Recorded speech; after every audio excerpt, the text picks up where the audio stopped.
आज इस वीडियो में हम ब्राउज़र में एक एआई मोड जो है इसके बारे में सीखेंगे।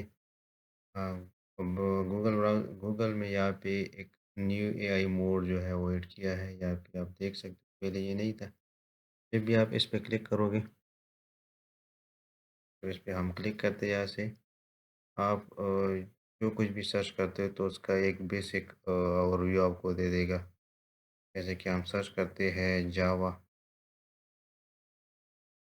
About Java and where it is used. तो ये हम सर्च करते हैं यहाँ पे, सर्च पे क्लिक करेंगे यहाँ से। तो ये जो है इसके डिटेल देंगे, core characteristic of Java, definition of Java, platform, सारे जो डिटेल हैं वो प्रोवाइड कर देंगे आपको। तो आप इसको जो है यूज़ कर सकते हो to get information in instant time, जैसे कि आप देख सकते हो।